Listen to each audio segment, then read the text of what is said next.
সিজিওতে আরজি করে এমএসভিপি সপ্তর্ষি চ্যাটার্জি। বেশ কিছু নথি নিয়ে সিবিআই দপ্তরে হাজির হন সপ্তর্ষি চ্যাটার্জি। এখনো কি তিনি সেখানে রয়েছেন? কেনই বা তাকে তলব করা হলো? জানবো গোটা বিষয়টি। শাকিল রয়েছেন আমাদের সঙ্গে টেলিফোনে। শাকিল, এই সপ্তর্ষিকে কেন ডাকা হলো, সপ্তর্ষি চ্যাটার্জিকে, এবং এখনো কি তিনি রয়েছেন সিজিও কমপ্লেক্সে?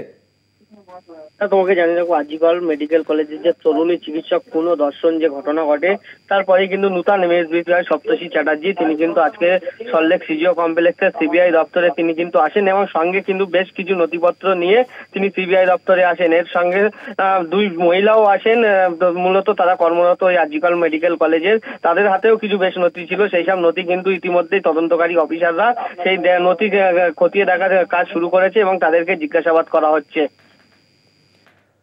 একদমই। শাকিল, থাকো তুমি আমাদের সঙ্গে। এদিকে আজ ফের সিজিওতে অপূর্ব বিশ্বাস।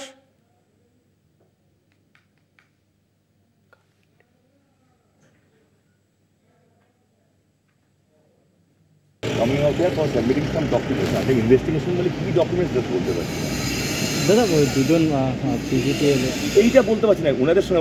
আমরা এখানে আসছিলাম বলে I just accompanied them, but I have been called to submit some documents.